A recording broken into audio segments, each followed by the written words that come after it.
order. Can we go with the roll call, please? Brent Couch, Here. Chris Hussein. Here. Clement Ogunyemi. Garrett Harlan. Here. Howard Austin. Jennifer Keith. Here. Mark Cloud. Here. Ray Cardiel. Here. Teresa Reynolds. Here. Can we have approval of minutes from November 4th?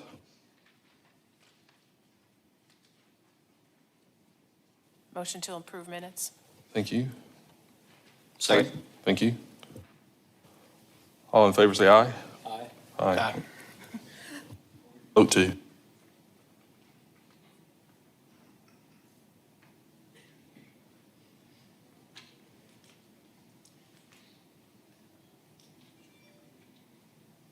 Thank you.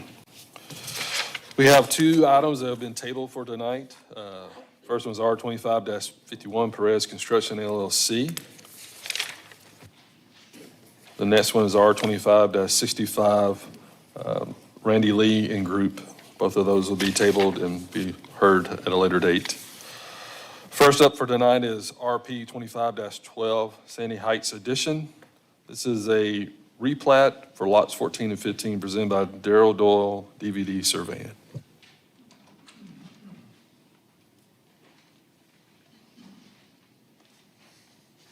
Good evening, I'm Darrell Doyle. This is a replat. This lady has a deed. It includes her lot and half of the adjacent lot, and she just wants to get rid of that line.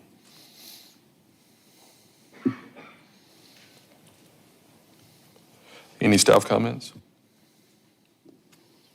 In addition to standard planning comments, our office did not receive the comment responses for each review. Just go ahead and submit that when you have a moment. Add an information summary chart that consolidates key data, including owner names, mailing address, property address, zoning classification, required setbacks, and combined total lot area.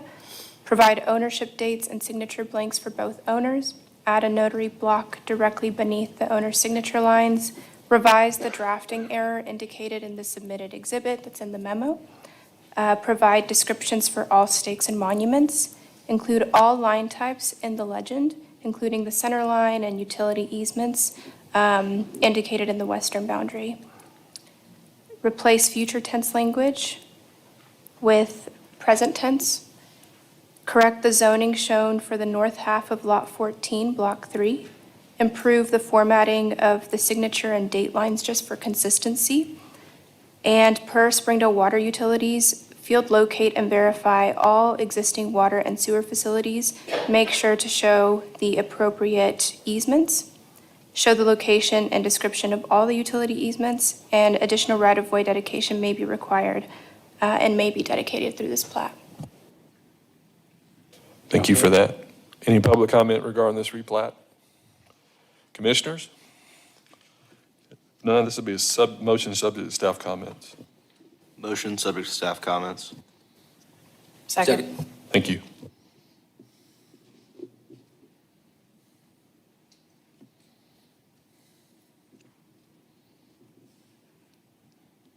That passes 7-0. Thank you, sir.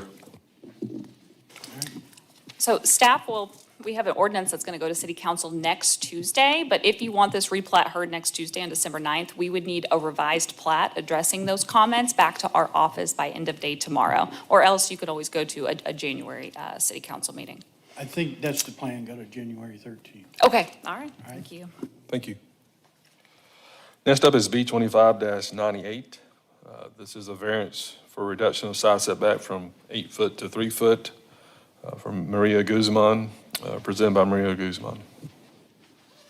Or someone else. Good evening. Mauricio Lorenzetti, the other homeowner for Yes. 4306.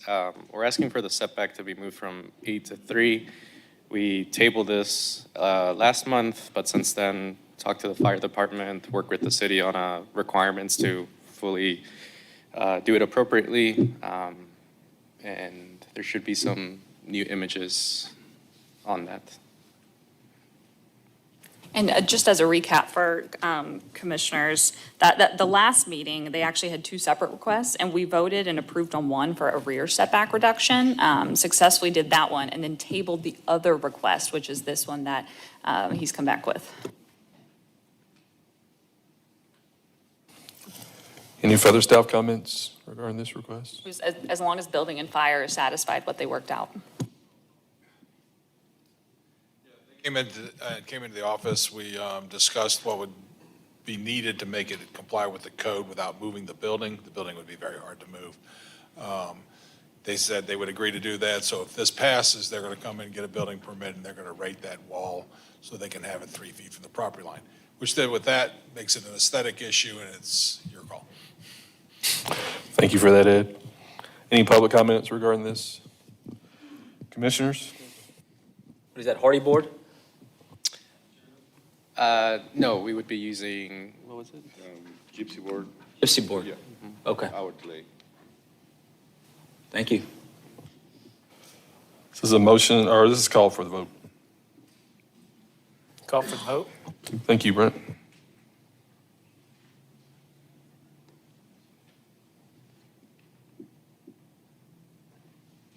Passes 7-0. Okay, thank you. Next up is B25-104, Fing Site Modification. This is a variance for commercial design standards, landscaping, presented by Bates and Associates. Hello, Addie Munsey with Bates & Associates, here to present the variances. We are requesting for variances to the landscaping due to the such minor proposal that we're trying to get tonight. Any staff comments? No, I will mention that this is part of a non-large scale development, so this is one that's being handled on the staff level administratively, and there are some very minor modifications, but it triggered a very small amount of landscaping requirement. Thank you for that. Any public comments regarding this request? Commissioners? If none, this will be a call for the vote. Call for the vote. Thank you.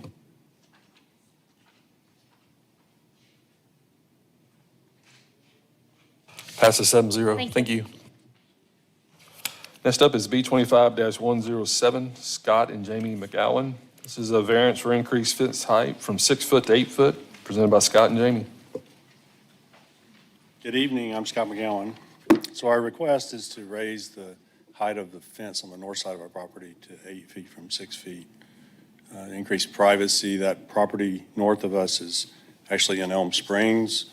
The gentleman that owns it has expressed interest in eventually putting in an assisted living facility there. So the fence needs to be replaced. It's past its useful life. So when we replace it, we just want to go up with an 8 foot to be proactive.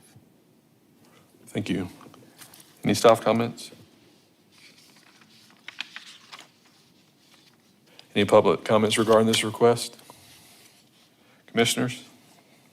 I just have one question, because it's showing like, actually the image that's there that says there's an old location and a new location, but then I'm looking at there's a picture in here that shows what looks like an old fence. Yeah, that one. Is that other chain link on your property, or is that It an is, adjacent? yeah. Okay. When they built the fence, they didn't build it on the property line, so it's off the property line by about roughly 3 feet. So we just want to move it out to the property line. This will be a call for the vote. Call for the vote. Thank you.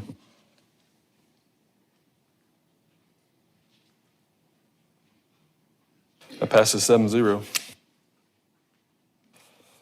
Next up is rezoning. First one up is R25-66, Henriquez Garage LLC. The request is rezone from C2 to C5, presented by Amanda Rhodes.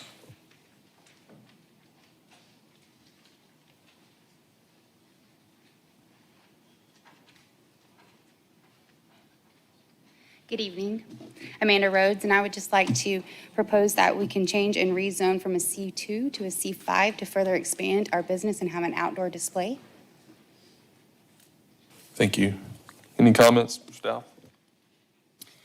The rezoning request is in keeping with the following goals and policies of the comprehensive land use plan and is recommended for approval. Promote the viability of older commercial properties as well as new commercial development, and encourage the development of regional commercial areas that accommodate a variety of wholesale, retail, service, and office uses where high traffic volumes and utility demands can be served, and more extensive outdoor display of materials will be expected and permitted that have frontage or access to state and federal highways. Thank you for that. Any public comments regarding this rezone request? Commissioners, any comments from you? If none, this is a call for the vote. Call for the vote. Thank you.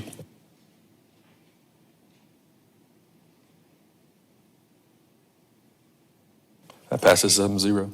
Thank you. Staff will prepare an ordinance that will go to City Council next Tuesday on December 9th, and you're encouraged to attend, 6 p.m. Thank you. Next up is R25-67, Treat Lane Production Yard 13 LLC. Request is to rezone from C2 to I1, presented by Bates and Associates. Jeff Bates, Bates and Associates. Our clients, this site's very close to interstate, and our clients' target market might need some warehousing or possible outdoor storage, so I1 fit because they can have some warehousing, and if they needed outdoor storage, they could get conditional use. Thank you for that. Staff comments? The rezoning request is in keeping with the following goals and policies of the comprehensive land use plan and is recommended for approval. Encourage the development of light industries that further diversify and stabilize the city's economic base and that are compatible with the labor force, raw materials, and provide space for new and expanding technology industries with low environmental impact. Any public comments regarding this request? Commissioners, any comments from you? I had a question. Is there supposed to be a buffering between this and residential or no? There is, and our code actually has it for industrial and the design standards. It does not have to be a full piece of property. It's like a 10-foot strip or different buffer ideas. And this piece is kind of unique because given the existing natural creek and that wooded floodplain that goes through it, it creates a natural big buffer that is there on that east side of that property. And this is at the dead end of a private drive, right? Of a private drive and cul-de-sac. So I-1 would open it up to some warehouse options and outdoor storage. And then it's always good just to, as a reminder that general industrial uses are actually not permitted in I-1. So it really is low intensity. Any further comments? If none, this will be a call for the vote. Call for the vote. Thank you.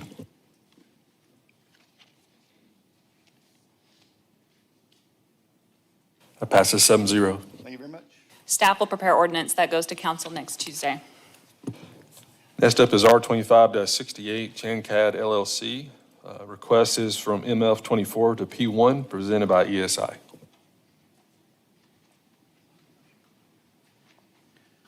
Hello, everyone. Josh Haley with ESI here. On this one, we'd like to rezone our property from MF 24 to P1, and happy to answer any questions on this. Thank you for that. Any staff comments? And this site has a mix of different zonings surrounding it. But this rezoning request is in keeping with the following goals and policies of the comprehensive land use plan and is recommended for approval. Uses that commonly have moderate to large-scale assemblies of people, such as churches, funeral homes, membership organizations, and other institutions, should be appropriately located on adequate-sized parcels with sufficient space to accommodate the off-street parking and necessary needs. Such uses should be located to minimize any adverse or undue significant burden on adjacent or adjoining land uses, as well as that portion of the street system. Thank you. Any public comments regarding this rezone request? Commissioners, any comments? If none, this is a big call for the vote. Call for the vote. Thank you.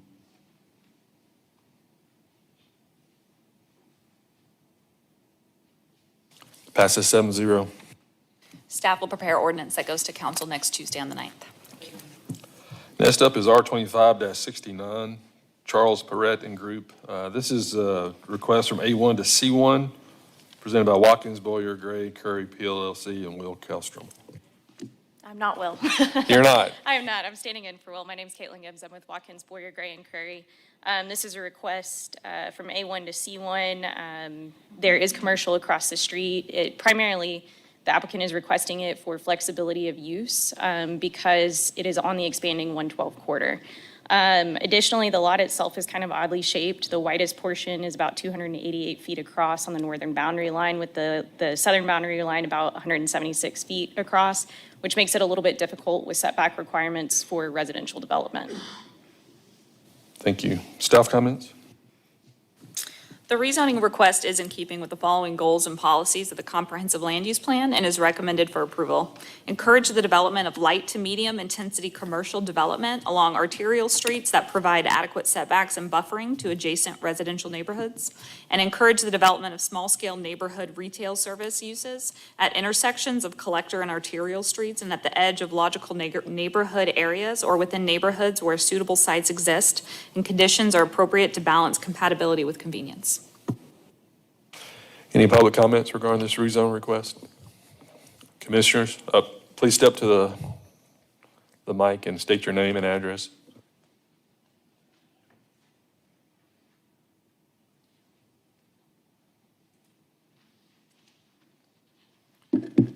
My name is Steve Miller, and I have lived next door to that property for the last 35 years. And I object to the rezoning for 3 reasons. First of all, it's a non-compatible intrusion into what would otherwise be a very low-density residential area. There's no commercial property on the east side of 112 from New Hope Road all the way to Great House Springs Road. And secondly, it's the wrong location, and in spite of what was just stated, none of it meets the actual criteria that has been outlined, and I'll cover that in just a minute.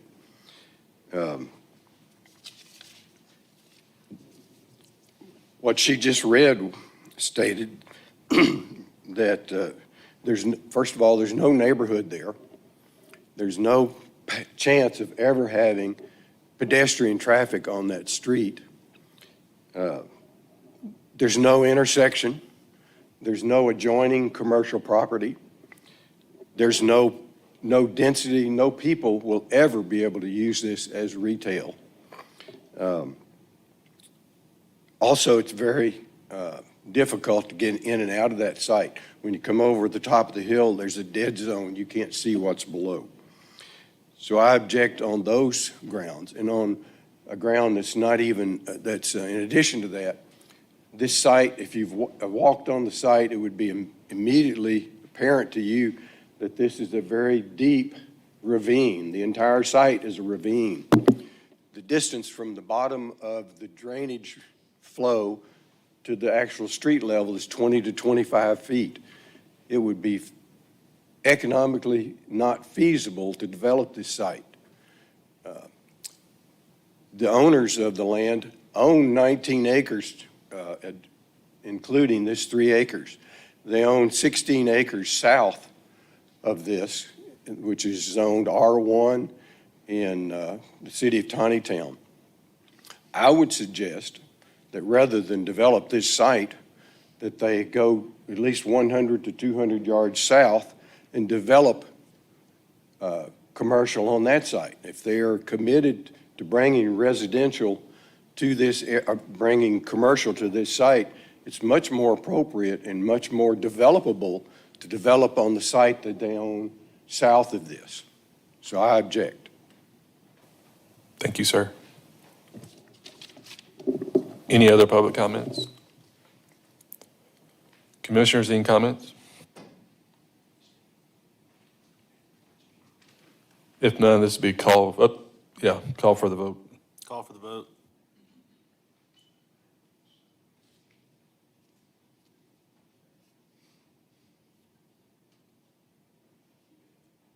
Passes 7-0. Thank you. Thank you. Staff is going to prepare ordinance that goes to City Council next Tuesday on the 9th, 6 p.m. Next up is conditional use section. First one is C25-12. This is Angel's Salvadorian and Mexican food. This is use unit 44, mobile vending in a C5 with a variance for utility requirement for use unit 44, presented by Maria Calderon. My name is Mayuri Lizeth Calderon, and we're just wanting permission to be able to sell at our food truck from our neighbors. Okay, thank you. Staff comments? So this site, a food truck was previously approved on this property, but however, since conditional use, they're not transferable, so the new vendor had to obtain new approval. But the site conditions remain suitable, including adequate parking, paved setup area, and sufficient ingress and egress. For this application, all the required documentation, including gray water disposal information, was provided and approved. Hours of operation, appropriate distances from structures and hydrants, and overall site layout meets applicable standards. Applicant will provide trash cans, picnic tables, adequate parking spaces for both the dance studio and the food truck. And the applicant is also requesting a variance to allow permanent utility connection rather than use a generator. Thank you. Any public comments regarding this request? Commissioners, any comments? None, this will be a call for the vote. First, we will take the variance request for a utility requirement for use unit 44. Call for the vote. Thank you.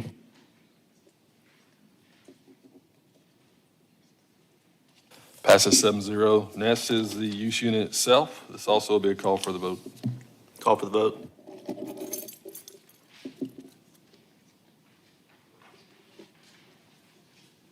That passes as well. Thank you. Staff is going to prepare, staff is going to prepare a resolution that's going to go to city council next Tuesday. You don't have to be there, but you're encouraged to in case they have questions, okay? Thank you.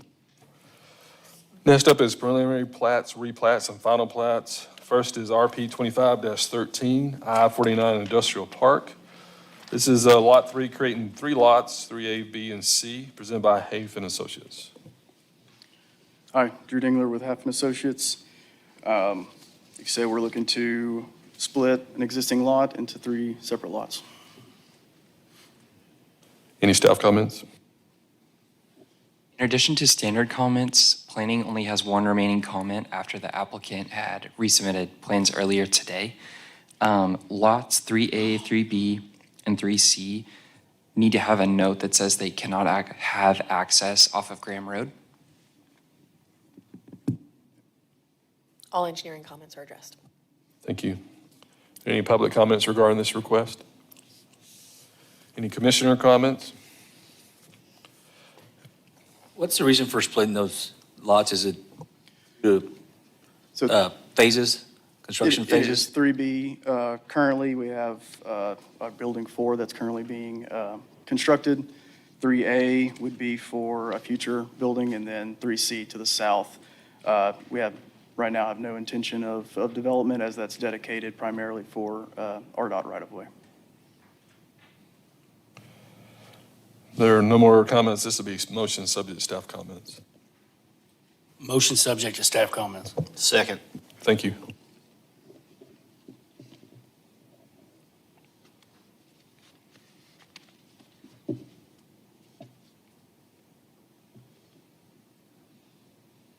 That passes 7-0. Thank you.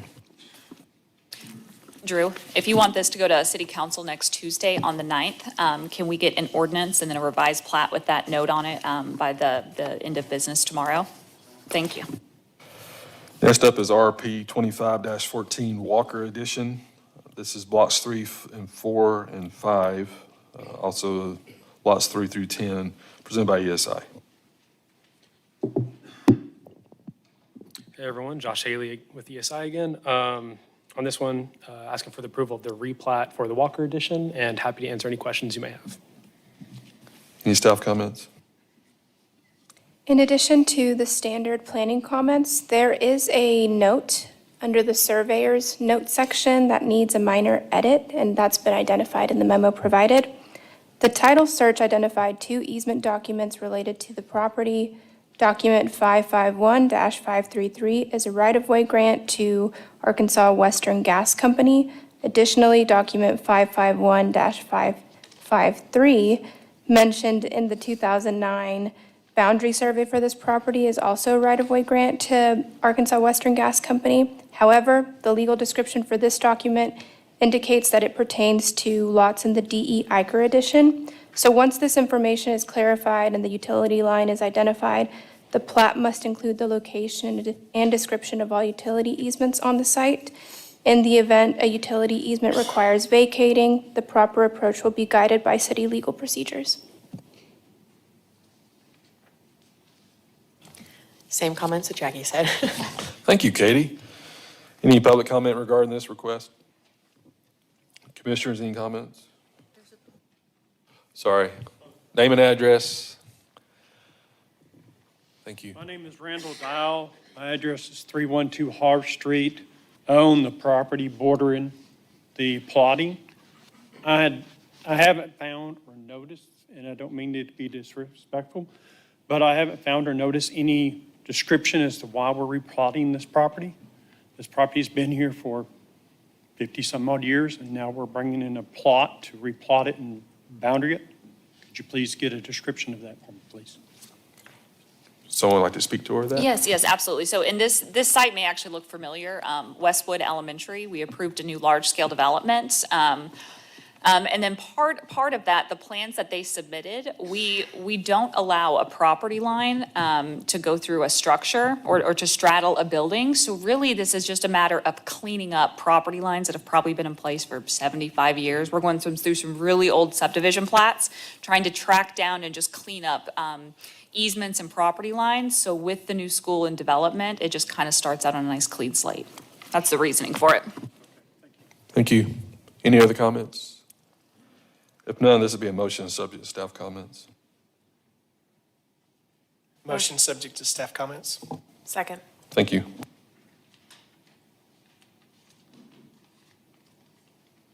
That passes 7-0. That will go to city council next Tuesday. We'll need the, or we're going to figure out some of the easement vacation stuff. So to be determined, we will work with you. Next up is LP 25-10. This is Gap at the Crossings Phase 1, presented by Craft and Toll.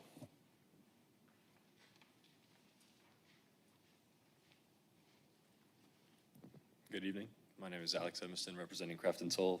We are seeking the approval of Gap at the Crossings final plat. Thank you. Any staff comments? Planning only has standard comments. The applicant was able to submit documentation today that addressed planning's memo. For engineering, it's just submitting those final plat checklist items, and I went through today. That would include as-built, receipts for the street signs, developer's affidavit, title company certification, and then I did have a question. Will there be a POA for this subdivision? Will there be any bylaws filed with this plat? Not to my knowledge, but we can definitely be in touch and get that figured out for sure. Okay, yeah, just confirmation one way or the other. Thanks. Of course, thank you. Any public comments regarding this request? Commissioners?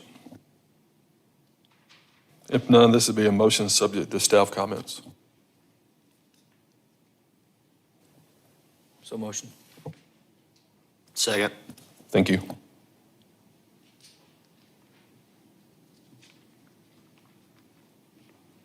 That passes 7-0. Thank you. All right, this will go to city council next Tuesday, December 9th at 6 p.m. We need an ordinance and maybe not a revised plat if you've addressed everything. The finalized one by tomorrow close business. Thank you. Thank you. Now we're moving on to large-scale developments. First up is L25-34, Dipper Heights. There are a few variance requests. First is variance for parking requirements, then variance for multifamily design standards, including building orientation, pedestrian access and control, and foundation landscaping, presented by ESI. Hello, Josh Haley with ESI. On this one, we're asking for the approval of the large-scale development for 53 multifamily units off of 48th and Levine. And as you said, we are asking for a couple of variances for parking and for multifamily design standards, and happy to speak on any of that. Thank you. Staff comments? For planning, besides our standard comments, the informal plats must be filed with the county prior to certificate of occupancy issuance. We need to provide detail for the HVAC screening, the high-quality materials are expected, provide details of proposed quality amenities, provide paved ADA access to the picnic areas. The common open space shall be raked free of rocks and topsoil applied so that these areas may be safely utilized for recreation. Work with staff to solidify the monument sign location so that we can make sure that complies with multifamily design standards. The building height in an MF12 zone district shall not exceed 35 feet. The 3-bedroom garage units that are proposed off of the 48th Street side are shown to be at a height of 38 feet. The developer has agreed to not exceed a building height of 35 feet. Confirm the proposed material colors. And through our SEPTED design principles, we need to integrate those with the development, work with our staff to make sure those principles are met to the most practical extent. We need to update the lighting plan to show the readings beyond the edge of pavement. There are safety concerns for the common open space and amenity areas, which we can address through those SEPTED principles. Variance B25-115 has been requested to reduce the number of parking spaces from 134 required spaces to 110 spaces. The developer has proposed this variance to count the 12 driveways and 8 attached garages as parking spaces to come to that 134 space total.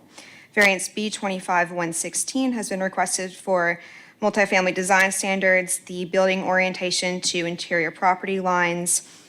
Whenever the buildings are oriented to adjacent lower density residential districts, we expect them to be perpendicular. Some of these units are parallel. And then we need pedestrian access control variance. Pedestrian connections shall be provided to any sidewalks on adjacent properties shared with multifamily developments. Buzz Street is proposed to be 260 feet long at approximately 26 feet wide as a private drive without a safe pedestrian route connecting to the existing sidewalk on Levine Avenue, which leads to both schools and parks. And then the third multifamily design standard variance is foundation landscaping for some of the units. So the developer has provided substantial foundation landscaping elsewhere. Engineering comments, submit a PDF of the signed and sealed drainage report. I think we need to workshop that crosswalk next to 48th Street. I don't think we need 2 crosswalks back to back there. It's just a weird transition where we moved that sidewalk north. And then I had a couple comments on the plat, just since I was kind of reviewing them together. There were some things on the plat that didn't match the large scale, so I just want to make sure everything is consistent.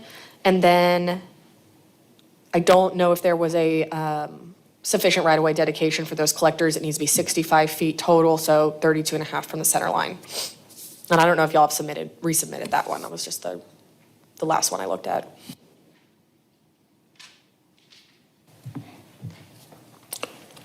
Sarah, did you state they have additional landscaping to make up for the lack of foundation landscaping? Did I hear you right? There is additional landscaping provided around the HVAC units. They are providing opaque screening as well as foundation landscaping that they would have provided in the front of some of these units. Thank you. Any further staff comments? Yeah, I'm wondering if even maybe the applicant, because I know that we worked with the developer just this week to try and see if we could eliminate some of these variances and address some of it. And so I know that we've done some of that. So maybe you can just touch on some of those elements that we've been able to resolve. Yeah, I'm Brian Moore with Engineering Services. So the variance about the sidewalk going to Levine Street, we can get rid of that one. I talked to Steve and Ed today about instead of the 26-foot drive, we could make it 22 and have room for the sidewalk. So we can get rid of that one for sure.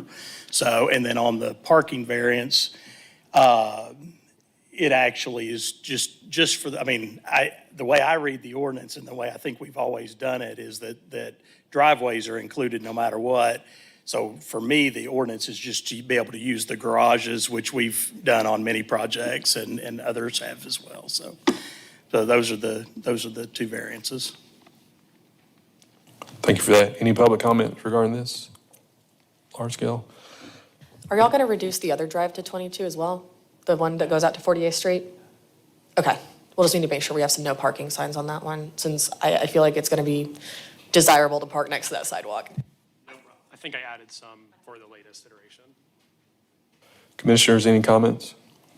So question, on the Dipper Avenue, so is the only sidewalk there, the stuff that's on the north side of the street? There's no sidewalk directly in front of those residences? Correct. Yeah, we actually did that at the request of staff. We didn't have to have one on the north side. Staff asked us to get rid of the one on the south because in other areas, people have parked there and they blocked the sidewalk. So they said, would you mind moving it over to the north side? So we agreed. We thought that was actually a pretty good idea, so.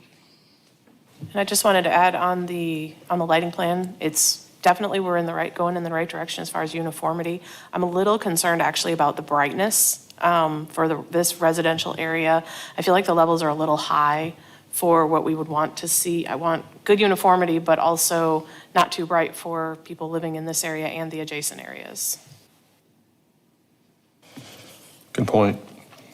Any other comments by commissioners? I just had one, just to make sure I'm understanding the yellow, where we're going to be stacking cars. So help me out. Not saying we haven't used driveways and garages in other cases, but, so if you just look at that far left yellow, it says there's 4 units. So we're saying they're going to count The 2 units. in the driveway and 2 in the garage on both of those? So one of the yellow buildings has 2-car garages and the other has 1-car garage. And so both of, those are the only buildings within the complex that have garages. So that's why those units are the ones that do not have spaces accounted for them, and they are being made up by accounting for with the drives and the garage spaces. And I can help explain that, Mr. Couch. So the ones on the left, those are 3-bedroom, 2-car garage units, and there's 4 of them. So each of those units will have a 2-car garage and 2 spaces in their driveway, just like a regular house would, just a regular single-family house. The ones next to it will have, they're 2-bedroom, 1-bath. They'll have 1-car garage, and they'll have the driveway as well. So there's 110 bedrooms total in the whole complex, and we've got 134 spaces with total. So we think that's enough. If it's not, we could always add some street parking and take that north curb out. I don't want to do that just because of the park area and kids coming across and things like that. But if we have to, we will. But I think we'll have plenty. Thank you. Any other comments, commissioners? Public comment, please come to the mic, name and address.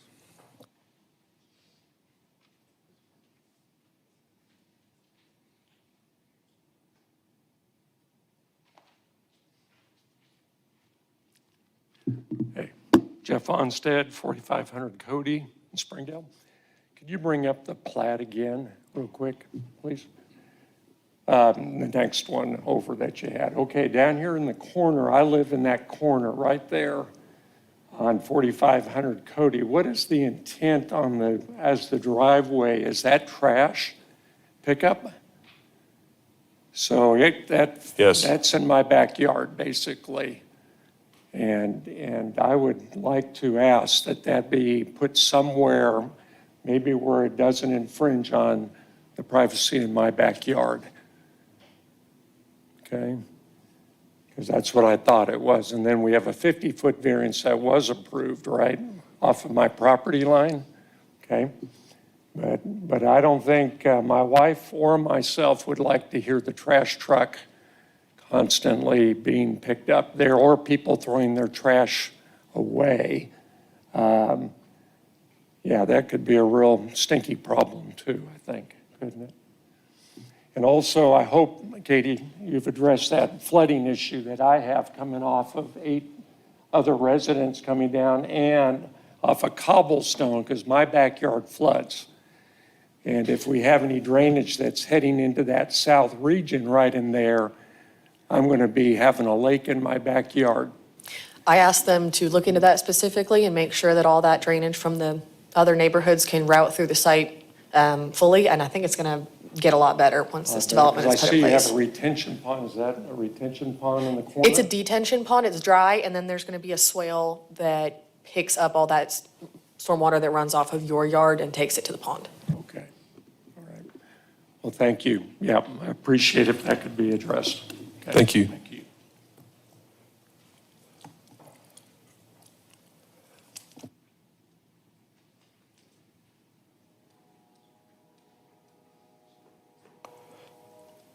Just state your name and address when you get to the mic. Thank you. Rod Gamble, 2116 Cobblestone. I too am concerned about the brightness of the lights. With it being 30 foot, I'm sure those lights are going to be up pretty high. That's going to shine into my backyard. All of the neighbors in their Cobblestone area. That's a big concern. Agreed.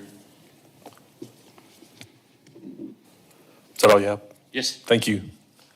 Yeah, I think Jennifer's point earlier, I think there's probably a lower light poles that can be used and a little bit less lighting. Again, if it's even lighting, it'll get a really nice look, and security, safety-wise, would be great. So I think we should look at trying to reduce the pole height and the wattage on those and keep I'm assuming the spacing is right. I didn't get to look at this in depth, but it seems like the evenness of the lighting is good. We just need a little bit less of it in this area, just due to the surrounding neighbors. I think that'd be a reasonable thing to do. Any thoughts regarding the dumpster location? Is there any other options there? Have we had conversation about that? There's not really anywhere else we can put it. We do have proposed screening that will keep it out of vision, but there's not really anywhere else we could put it on the site to get service for all those units over there.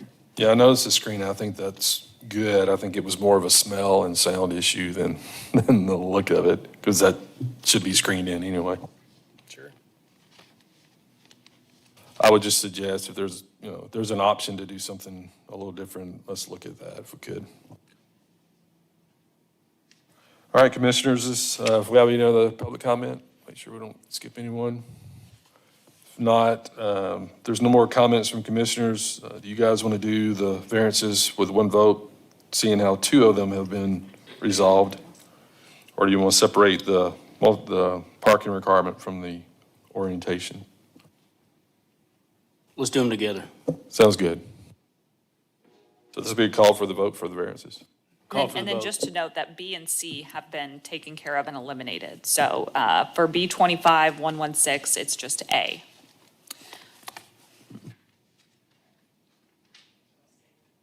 Thank you.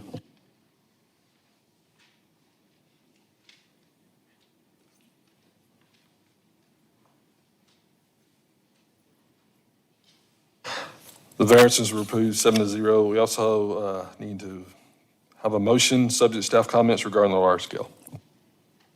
Motion subject to staff comments. Second. Thank you.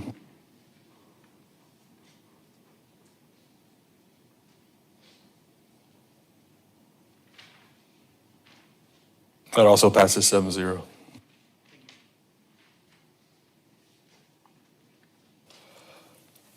Next is L25-35 Collins Hangers.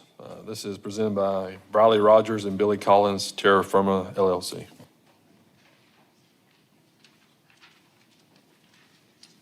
Hi, good evening. I'm Billy Collins with Terra Firma. We're proposing the construction of a few hangars on the southwest corner of the Springdale Airport. Thank you. Staff comments? For planning, the landscaping fee shall be paid for hangars B1 through B4 prior to the certificate of occupancy issuance. We'll work with James Smith on that. And we need to show and label all the existing easements with their recording information and label proposed easements as proposed. Label the existing fences and proposed fences, provide fence, gate, and main gate details. All exterior mechanical equipment, including roof-mounted equipment, must be screened from view from surrounding exterior properties with similar building materials. Provide colored elevations once those colors and materials are chosen. Provide a lighting plan and the obstruction lights are required. Show how the parking areas will be lit. Label the existing light poles as existing and any proposed as proposed. Show the location, dimensions, and label the landscape beds on the area, or on the civil plans, please. For engineering, I just wanted to check and see, since there are 5 hangars here, are you guys intending to phase this development, or are we going to come and walk 5 hangars at once? Or are you going to want to get C of O on each one individually? They may be within a week or 4 weeks of each other, just depending on how construction flows, but. Okay, so everything's going to be worked on consecutively? Okay, just wanted to check that we didn't need to talk about a phasing plan tonight. Any public comments regarding this? Commissioners, any comments? If none, this is a motion subject to staff comments. Motion subject to staff comments. Second. Thank you.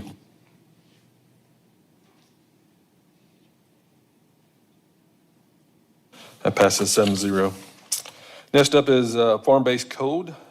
First item is FB 25-13, Housing Authority of the City of Springdale, Arkansas, asking to rezone from NR-1 to NC2, presented by ESI.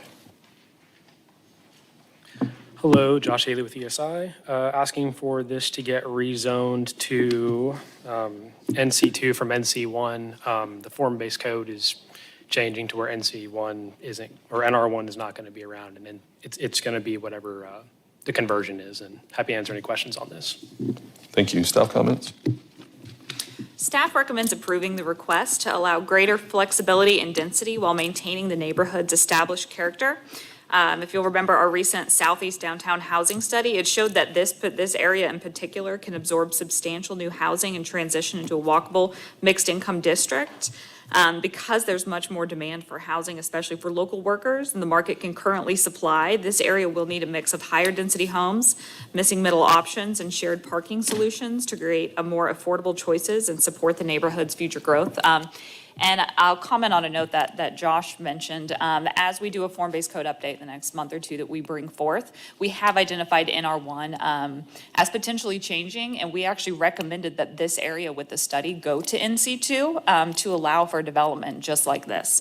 And this is the Housing Authority of the City of Springdale that is requesting this to go to not NC1, but NC2 to allow for this residential housing. Thank you. Any public comments regarding this request? Commissioners? If none, this will be called for the vote. Call for the vote. Thank you.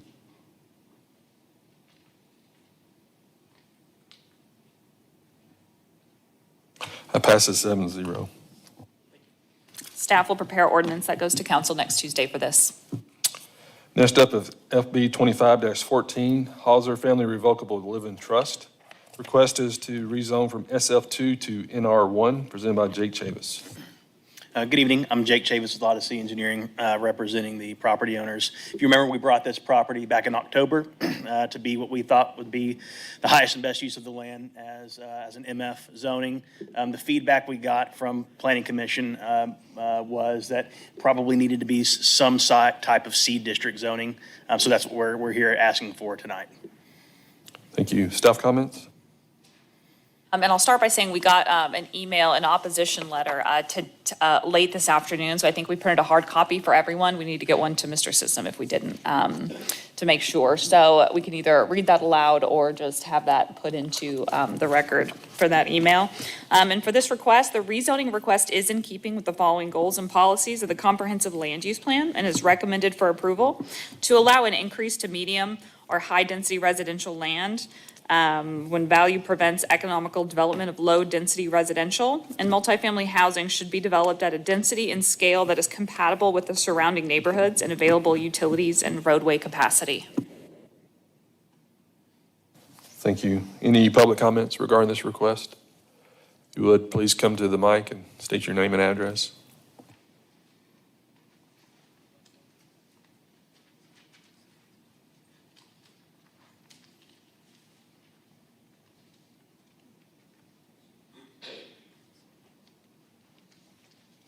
Good evening. My name is Alistair Wednesday. I am here on the behalf of Abril Guerrera. I'm reading a letter of hers and for her families who reside at 521 Mill Street as well as 519 Mill Street, as they are unable to attend today but still would like their voices to be heard. We stand firm on what I said last time. This is not a good idea at all. Traffic is horrible, buses, trailers, and traffic that is now coming in waves on such a small street. We do not want it to be worse. That space is too small for having many new people live there. There are already many apartments in the downtown Springdale area, and many more are currently in construction. New construction would also ruin not just the peace of this historic street, but would also cause much trouble with traffic already occurring. For us to even enter our property or to park and leave, it can take us up to 4 minutes to wait on traffic and even more depending on the time of day. Water pressure is also a major issue.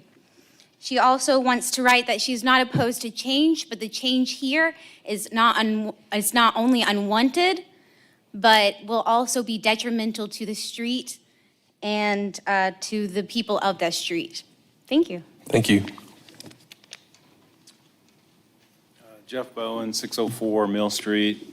I really just was wanting some clarification. I know it's C District NR1, and I got on the website and even called the city for an explanation, but really, it seemed pretty vague, and I'm wondering what all can be built here or what is proposed to be built. Sure. Would you like to speak to that? Yeah, so our seat, it's the Springdale Elective Enhancement District, and we have it over in the Mill Street area and then down south near Powell 2, north and south of our downtown boundary. And it allows people in that C district to opt in or request a zoning of our form-based code of our downtown district. And our form-based code is more about the form and the character of the look than the use for a downtown. But for NR1, it's residential, single-family homes. I have to look it up. Duplexes, rear garage, and single-family dwelling, single-family bungalow, duplex bungalow, and rear garage. So this is one where you can be a little bit more creative than maybe our standard zoning districts, but you're not going to get a large apartment complex here because it wouldn't even be permitted by right within R1. So how many units are proposed to be built in here? How many- It depends what they can do with the site. So we have to take respect into that there's a good amount of floodplain on here, but it also fronts the greenway. So this could potentially be an opportunity for a trail-oriented development. We would support that. So it depends. They would, and also anyone that brings a development forth has to address street improvements and do their share. So they would, what they could fit into a development by still respecting all departments, building codes, fire codes, and zoning regulations. I guess I don't understand you ask for the rezoning, and it seems like it's pretty, they gives them a pretty wide berth, and then after they get it rezoned, then they come back and then tell you what they want to do. So it seems backwards to me, I guess. You know what I'm saying? Well, you can't build on something that's not zoned for that type of building. To her point, so the last time this was presented to the commission, we were concerned about the look, the style. We wanted to make sure it made sense for that area. And so we encouraged the developer to come with a seed so we have more control over what the final product appears to look like, not so much how many bedrooms are on a square foot. So that was a concern that we had. That was a concern that most of the people that objected that night had, was just the style of it, not wanting to diminish some of the nicer homes that have been there quite some time. And so by them coming back with this particular request, that's kind of what they're saying, is we're going to make sure, we're going to work with and make sure this fits into the area, while also providing housing, which we need everywhere in Northwest Arkansas. I guess what I got out of the last meeting was, basically the people, including myself, were just objecting to the number of people. It's very busy down there right next to Huntsville Street. So, I could see 2 families going in there, but 10, it seems like it would just add to the problem of all the traffic down there. Sure. So that's my 2 cents. Thank you. Thank you.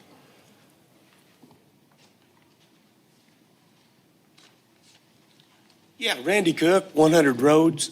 I'm kind of just reiterating the same thing, that's a historical area up there. That's a nice 1924 Craftsman right next door. Rhodes Avenue, I'm sure you guys know, back up every week to Mill Street, sometimes onto Mill Street. So we might want to look at finding another way to get the trucks to the juice plant if you can. And everything north is early 1900s Craftsman that are all being fixed up. So we're kind of concerned with what the flavor is, since that is on the Greenway and like the entrance to Springdale for the bikers. So everything out there has been there a while. The sidewalk's been there, I think, since 1910, as far as anybody can tell. We had a lady pushing a carriage, and her boy said, "I want to take the rough sidewalk." It's all fragmented. So we've got to watch out for the traffic. We've got to watch out for the floodplain, and it's an opportunity, it seems like Sharon was saying, to do something, bike trail. Right. Some sort of a trailhead or a something, because the only place you can build, you're going to take out the timber that's on there. So we're kind of wanting to know what is going in there. It's very broad, it seems like. Yeah, right now, that's not what we're talking about tonight. We're just looking at a rezone tonight. So we don't know what's going in there. 'cause Yeah, they we haven't- don't know either. That's They why haven't we're kinda presented to us asking. yet. So we're trying to understand what can be built there, and that's what we're looking at tonight. Okay. But it would be limited to, if this passed, it would be limited to a single-family home or duplexes. But Okay. the amount that they could fit there would be more. The density could potentially be higher, but they would still be limited to those categories: duplex, single-family home, detached rear garage with an apartment above. So it is fairly limited, but you can get Yeah, there's not creative much with room. that, with the land. And I think that Mill Street, I think Ms. Keys is on our active transportation committee, and Mill Street has come up a number of times. They have brought forth the lack of pedestrian connections, sidewalks. So I know that is, I don't know the current status of the discussion, but I know it's on the city's radar. I've had a CEI stick in my yard for like 2 years. I don't know what it's for, but I suppose somebody's going to do something there. Don't lose that. Okay. Yeah, I know where it is. I mowed over it for the last couple summers. Okay, thanks. Thank you. Ray High, 615 Mill. I'm kind of like everybody else. My worry, big time, is traffic. I mean, it's kind of a rat race out there at certain times of the day, especially with the big truck stuff going on. And then again, like Mr. Bowen was saying, not really knowing what's going to happen there kind of makes you a little antsy, as Sure. to how many Sure. units, how many people. If it's a bungalow with a garage and one person's living in it, there's one car. It's the amount of traffic more than anything that concerns me. And like the man was saying about the older houses, my house has a 1938 Penny finished into the garage floor when that house was built, and I'd hate to see it ruined by apartment-style living, moving in there. I would too. And yeah, good for you. And then as the sidewalk, since we're talking about it, it would be kind of nice to have that there. And then when you come down through there, put some speed tables, up and down through there. Because we got some people come up from Huntsville, they're Mario Andretti. The guys coming from the other way are Daddy Don Garlits. They drag this way and then speed race back up through there. So it would be nice to improve that to where people watched it a little bit better. And Sharon, this would be a development plan that they would then bring forward. So it's not like this rezone passes and then you guys never hear ever Right. again. There would be notification when that does get submitted, so you guys could have a view on it. When And they- the good news is they would be required to put in a new sidewalk on Mill Street. When we fixed that sidewalk from Huntsville up to Rhodes, that's very nice, but it just stopped there. I completely agree with you. We And I need to don't do some work over necessarily there. want to give up any of my front yard, but it would be nice to clean that up to where it didn't look and act like a racetrack, sometimes. But the traffic's the main thing. Thank you, Thanks. sir. Appreciate it. Sharon, I know she's getting ready to say something, but real quick, is there anything, I know there's a lot of factors that go into this, but I know everybody's curious, and I would be too. Based on the C district, is there anything that says you can't have more than X density, or is there any way to kind of quantify to them what not worst case scenario, but the most? I know you said there's a floodplain and a lot of factors, but it's 1.7 acres or 1.5 acres, so at most you could do X. Potentially, if the engineer identified potentially the buildable ones, and I'm not sure when it comes to the potential to build in some of that floodplain area. So I don't know off the top of my head, but right now with an acre and a half and being SF2, I mean, they could put a number of single-family homes in there right now by right. But I don't know, I don't have a great answer for you, too many factors. Yes, ma'am. I live at 626 Mill Street, which is just down the street from Mr. Bowen. What's your name? So I'm on the same side and I have the same issue. What's your I've been name? I'm there sorry. for Over 20 years.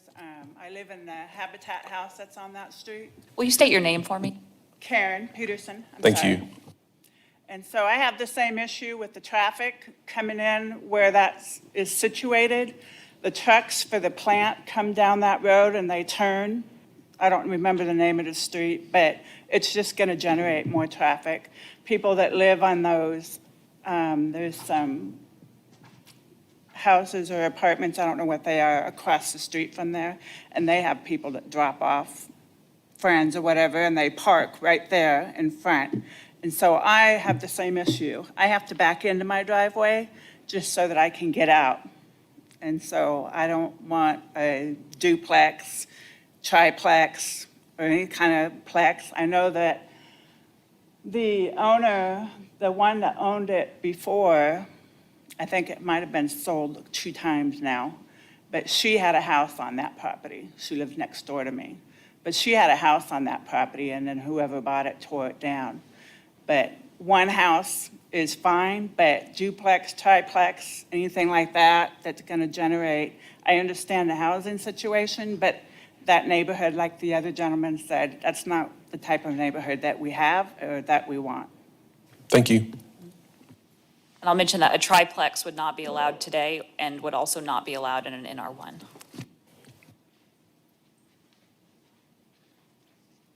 Hi, my name's Hello. Maria Guerra, and my sister actually was able to write in the letter, but we were able to make it with my dad and my sister. I think we kind of voiced the same concerns as our neighbors in regards to, traffic and safety. And we own both the houses right across the street from where this would all take place. So privacy is a concern, and just the neighborhood fit of what would be there if there are a lot of, multifamily homes. Thank you. Thank you. Anyone else?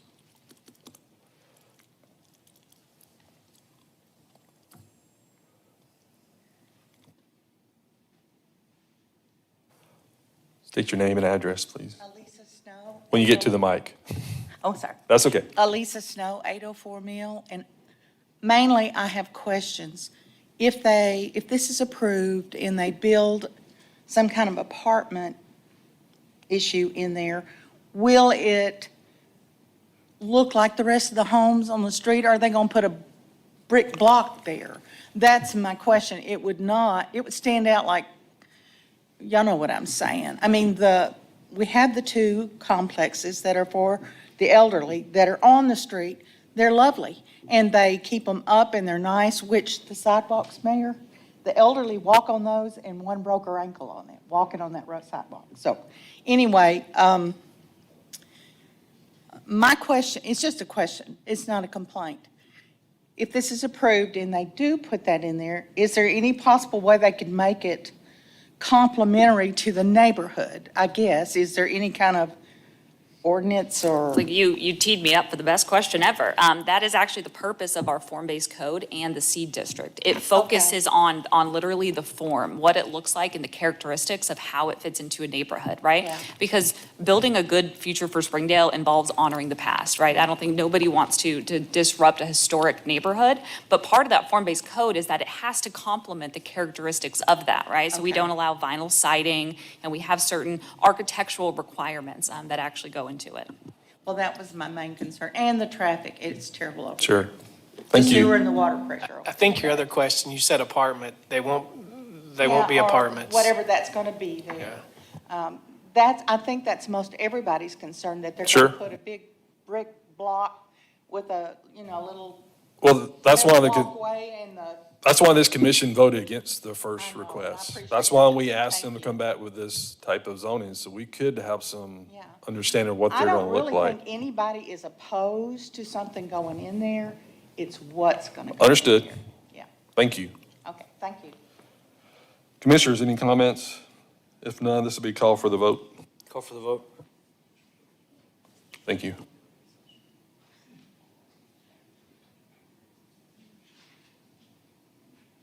That passes 7-0. Thank you for bringing this back like we requested. Jake, staff is gonna bring an ordinance next Tuesday to city council on December 9th. 6 PM, you don't have to be there, but recommended in case they have questions. Thank you. Next up is FB 25-15 Hutton Northwest Arkansas Office, presented by Andrew Bowen. I guess no one wanted to stay and hear me talk. Good evening. My name is Andrew Boehm. I'm here representing Hutton, and we're here to talk about the the property 101 West Johnson, Suite A, and the request is for deviation from Section 429 for a proposed storefront frontage type. Thank you. Any staff comments? I will mention that this is part of the process of the form-based code right now. They're not allowed to encroach in the right-of-way, so they're having to seek a deviation. But this use, it has been. Previous ones we've approved for this for, can you tell us about what all is planned? Describe it. Yeah, so Hutton is a design, architectural, and building company, and our intent is to come into the community and engage in the community. I've been here for 20 years, but the company is just being introduced here, and again, we just want something there that makes people aware that we're there and helps them feel invited to come into the space. It's not something we want to just be there and be separate, but we want people to be welcome to come into the space and use the space. On the front here, there'll be some planters. There'll be some seats and tables. We're going to change the lighting to 6-inch indirect and direct sconces that fit some of the spaces along there. And then, of course, our main logo will be up there as well. And then we're changing the canopies a little bit. They're staying as is, but we're changing the look of the existing canopies. So, Thank you. Any public comments regarding this? Commissioners, any comments? If none, this is a call for the vote. call for the vote. Thank you.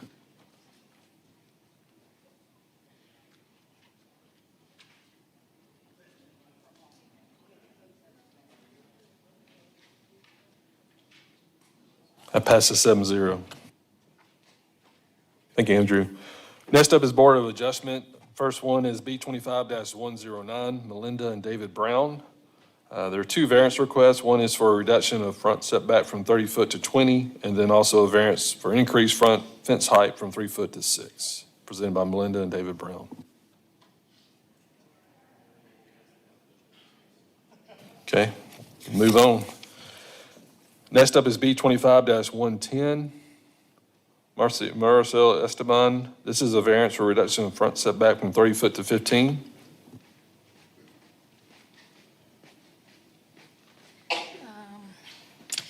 This is, good evening, first of all.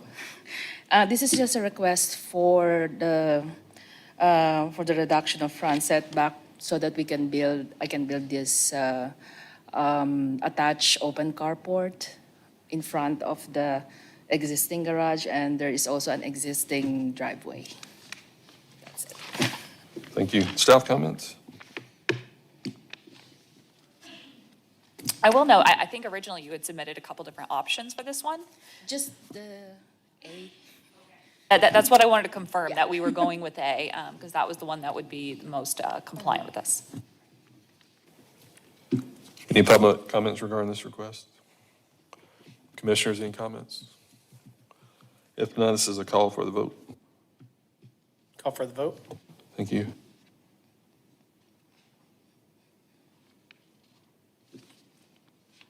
That passes 7-0. Thank you. Thank you.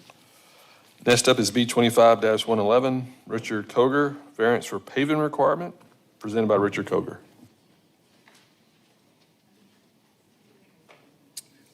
Yeah, Richard Koger. I was just here to ask if we could continue using the gravel at 1404 West Shady Grove Road. There's that. Next to that is my store, Furnishings for Less, and we have 20 spots there. It's concrete already. We ran into, 100 things, honestly, during this remodel that I had to do extra with the water line, the impact fees. I got hit by a tornado in Rogers. Long story short, I'm just trying to get the building open. Maybe I don't know if you guys give time on that thing, get the occupancy, then I'll pave it and also fix the pavement on my front store. I wanted to do it. It's going to be cheaper if I do it all in one thing as well to fix them both. And it doesn't really affect anything, we get 5-star reviews, thousands of them, so the community doesn't, but, yeah. Staff comments? Do you know how many total parking spots that you need for just that individual business? Do we know that? For the front store, it's 12,000 square feet total, so I know this is the minimum here, so. And on the front store, I have about 20, and I think it would probably require about 15 or so. So we have a few extra up front for sure.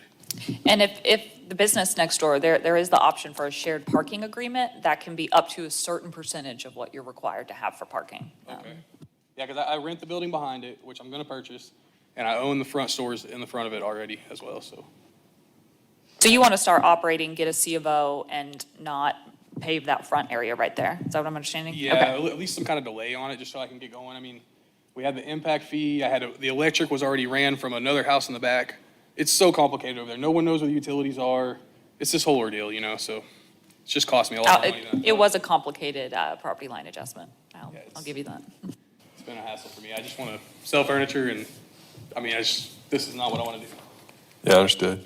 Would you be open to a bill of assurance for 6 months, give you time to get it open and then come back? And if you haven't paved it, come back and tell us why you haven't, and then we look at it again. Oh, okay. Well, I was trying to, I have to finish the bathroom and put the ceiling up.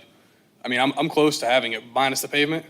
I could open by January, My plan was to open, about January, and then we go through tax season. Summertime gets here, it's easier to pave, we have more cash. We do it in the summertime was my plan. Can you explain that bill of assurance process?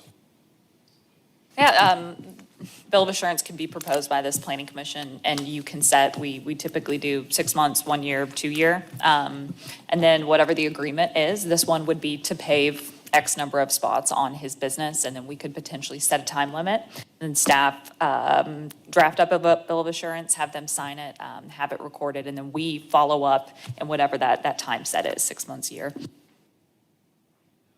Are you open to that? That gives you time to get it open, get your money. So I get occupancy and then I have Correct. 12. Yeah, I'm good with that for sure. Okay.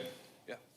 I did want to mention one other thing. It looked like these properties have just the gravel has just kind of been creeping over the years. And I don't know that a drainage study's ever been done. So I think when we get to paving, and especially if you're going to pave the other gravel area, we're definitely going to need a drainage study to make sure that pavement doesn't have any adverse effects. Any public comments regarding this? Commissioners? Anyone else for a bill of assurance in 6 months? Is that what you want to vote on? Guess we'll put that in. We'll request a bill of insurance for 6 months, or we'll get this paved, or you'll tell us why you didn't. Yep, gotcha. Let's call for the vote. Call for the vote. Thank you.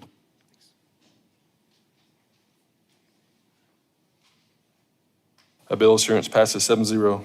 Mr. Koger, within the next week, staff is going to draft up that bill of assurance, and we'll contact you and ask you to come in and review and sign, okay? Thank you. Next up is B 25-112, George's Inc., Kansas Street Plant. Couple of variances here, one for landscape requirements, one for minimum drive width for one-way traffic from 15 foot to 12, presented by Sitewise Civil Engineering. Evening, Nathan Street with Sitewise Civil. Yes, we're requesting a landscape variance due to the industrial nature of the facility and a reduction to a 12-foot wide drive because no parking is adjacent to this drive aisle. Happy to answer any questions. Thank you. Staff comments?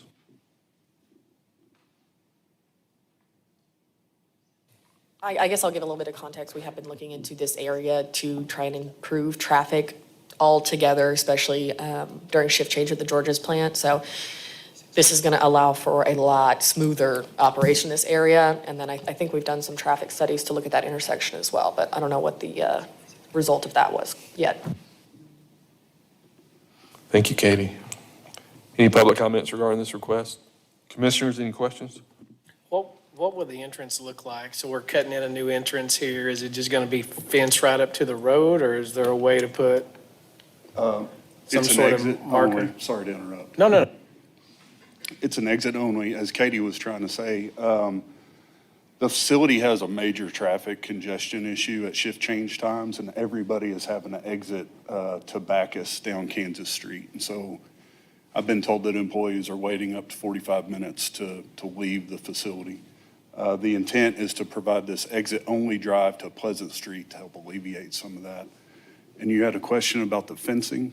No, I'm just, if we're cutting this in, is it going to be marked, or is there going to be, I mean, if it's a new thing being cut in, there's an opportunity, I guess, for trees or something, or is it just going to be, this isn't there today, right? Correct. It is not there. So I guess it'll have to be marked in some way of, is there signage or anything going there Yes, too? there is signage. There's do not enter signage on Pleasant Street. There's exit-only signage interior of the parking lot to help direct the traffic.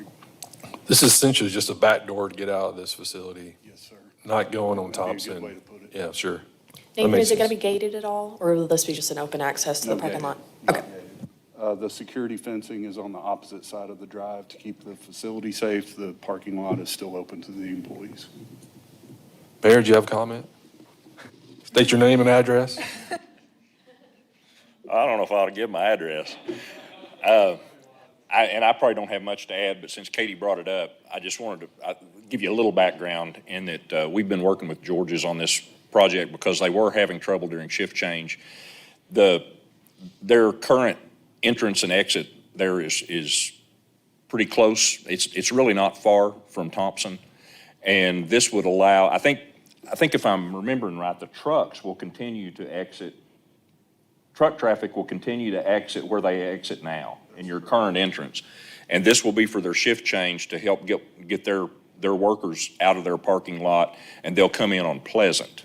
They will then turn and this will connect to Pleasant so that they can enter Bacchus at Pleasant. And we're doing work right now. I know engineering is doing work evaluating what that intersection needs to look like, whether it's a roundabout or a small roundabout or a traffic light or signal or whatever it's going to be. And we don't have those answers yet. But we're basically directing that, we're moving that traffic further away from Thompson, and it'll be a better situation for George's and for the traffic at large, public at large. So I just wanted to give that little bit of set. Thank you. So be called for the vote. Call for the vote. Thank you.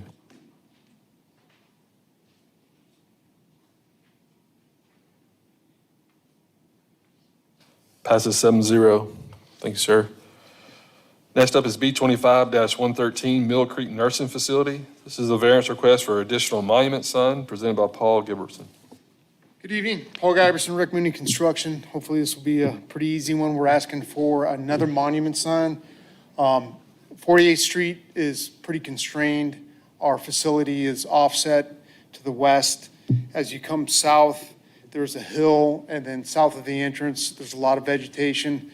It's a 24/7 facility, so we have a lot of vendors, visitors, EMS, all that coming in and out, and it's hard to pick that up with the speed coming up and down. So we think these two signs offset to catch the north-southbound traffic. The lighting's going to be ground-based, pretty soft, but I think it'll enhance safety and visibility to enter this facility.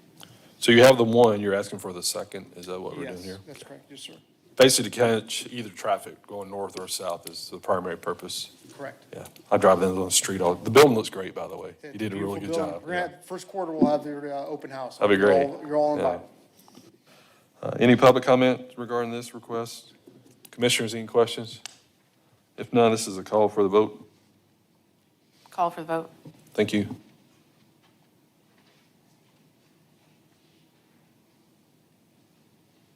Passes 7-0. Look forward to that being open for the city of Springdale. Thank you. Next up is waivers. We have a waiver request, W25-46, Pinkley Farms Incorporated. We're asking to waive subdivision requirements presented by Satterfield Land Surveyors. Dana Rosen with Satterfield Land Surveyors. We're requesting a waiver to allow the use of the water and sewer that's across the road on Downham, South Downham, instead of having to have something constructed.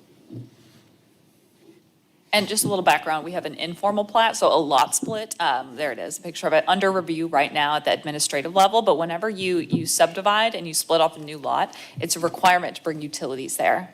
They're across the street, and this, I'm not sure if there are plans for this, but basically they're asking to waive that requirement to have to bring water and sewer to allow this lot split to go through. Is the intent to sell this to the developer to include Mr. it Pinkley is trying to sell that piece to of the property. development? Yes. Yeah, and so he's assuming that they'll bring water to this property? Yes. Understood. Any public comment regarding this? Commissioners, any questions or comments? If none, this is a motion to forward to City Council with a recommendation to deny or approve this waiver request. Motion to forward to City Council with a recommendation to approve the request. Second. Thank you.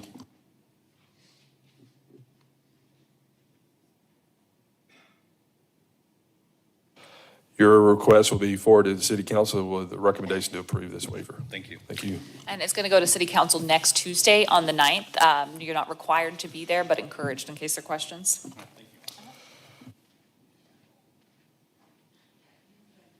All of our next items are all extension requests, A through E here. And they're all first-time extensions. Does anybody at the commission have an issue with extending these for another year to be developed?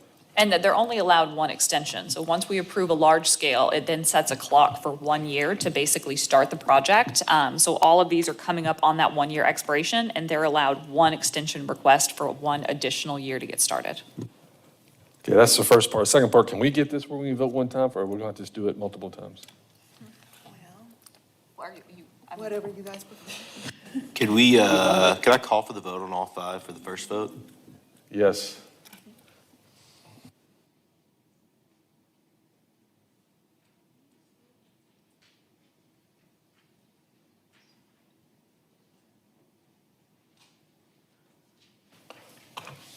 That passes 7-0. So per Chris, all these have been approved for extension. Thank you, sir. I thought we were going to have Josh come up and explain each one individually to us and give a recap. Got out of that. Josh, you can go home early tonight. Next up is Planning Director's Report. All right, last planning commission meeting of the year. A couple updates. Right now, we're hiring. We're hiring for a planning technician, so that job is open.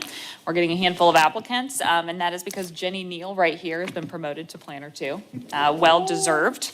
For our upcoming work session, so the one on the 18th, I think you got a flyer as well for a holiday dinner. And then the January Planning Commission work session will be on the 20th. And we're going to get into some of the future land use planning and dig into some of that for the Unified Development Code. For the Unified Development Code and Land Use Plan, we start discussions with Garver this week. So we're very excited to have an update for you at the beginning of the year. We recently had ULI Place Summit. Thank you to a couple commissioners who were there, and as well as city councilman who was there. I think most of the planning staff got to attend. It was informative, so thank you. And to that end, I think that Springdale was the best represented at the Place Summit. I agree. I have a list of some of the projects that were granted C of O that Sarah cleared on inspections this month. Clear Creek Apartments, one of their phases. The school district's industrial art remodel, the old Lock building there on 71. The Sherwin-Williams on Butterfield Coach. Phase 2 of Trails at the Crossing, that's over there in the southwest overlay area. And phase 2 of Piney Treatment Facility, that's out on 412 East on Robinson. And then I provided a list of all of our council items and what the result was. There was one waiver that you guys recommended for approval that was withdrawn for Maple Avenue. The rezoning property, the 702 Southwest End, that was asking to go back to SF2, there's now open litigation. So after that is done and settled and resolved, they will bring a request back to Planning Commission if they seek that. There was a waiver for Trade Pro on Oak Grove Road that was denied. And for Paramount Metals, they had a waiver of street improvements on Old Wire Road, and council has asked that the engineering department go back and look at the potential of if the topography would allow for a sidewalk and what that would look like. So thank you all for wrapping up the year, and I look forward to seeing everybody on the 18th. Okay. Thank you, Sharon. Wanted to just say personally, thank you all for serving City of Springdale in 2025. Appreciate your efforts and look forward to 2026.